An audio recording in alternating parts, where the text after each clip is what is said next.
안녕하세요. 기록하며 삶을 창작하는 도름입니다. 여러분 연휴 잘 보내셨나요? 이제 2월달이 시작됐어요. 1월을 마무리하고 2월을 함께 맞이해 볼게요.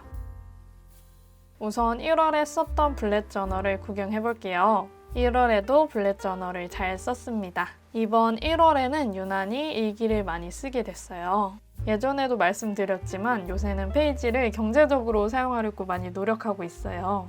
며칠 전부터 맨 끝까지 써봤는데 굉장히 널찍널찍하게 쓰기 좋더라고요. 앞으로 계속 연구해봐야겠습니다.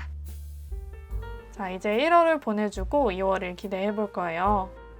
우리 함께 이번 1월은 어땠고 2월이 어땠으면 좋겠는지 1월을 보내주는 시간을 가지면 좋을 것 같습니다.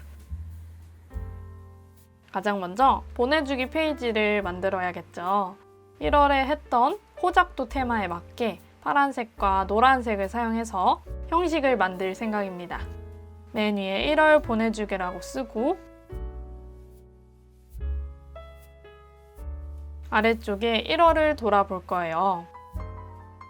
이번 1월은 2022년의 시작답게 다양한 시작이 기다리고 있었는데요. 직업적으로 그리고 개인적으로 다양한 프로젝트를 시도해보려고 노력 중이에요.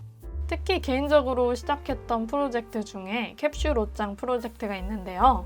서로 잘 어울리고 나의 마음에 드는 최소한의 옷만으로 구성을 해서 서로 돌려 입기도 좋고 오랫동안 입을 수 있는 그런 옷장을 만드는 거예요. 사실 예전부터 알고 있었지만 이번에 진짜 실행한 건 처음인데 생각보다 괜찮았습니다. 앞으로 더 조정해야 할 부분이 많지만 옷에 대한 책임감을 더 배울 수 있는 시간이었어요. 이런 식으로 여러 가지 프로젝트를 시작한 1월이었습니다. 그리고 1월에는 뭔가를 할 때까지의 그런 실행 과정에서 장애물이 많다는 생각이 좀 들었어요. 정신이 자꾸 다른 데에 팔리니까 실행하는 데까지도 오래 걸리고 답답한 느낌이 들어서 그거에 대해서 조금 더 관찰해 봐야 될 것 같습니다. 그리고 아래쪽에 이번 테마에서 그렸었던 꽃 무늬를 그려줄 거고요. 그 아래쪽에는 2월을 기대해 볼 겁니다.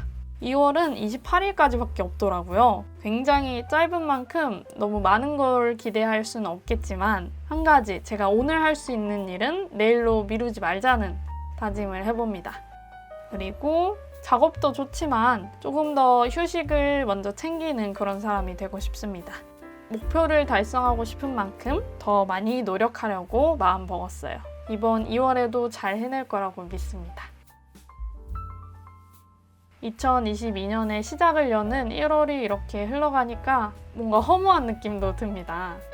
한 해가 시작한다고 해서 뭔가 엄청나게 바뀌는 건 아니지만서도 또 뭔가 바뀌었으면 좋겠는 그런 마음이 있잖아요. 그래도 1월 한 달 동안 잘 지냈습니다. 여러분의 1월은 어땠나요? 댓글로 많이 남겨주시고요.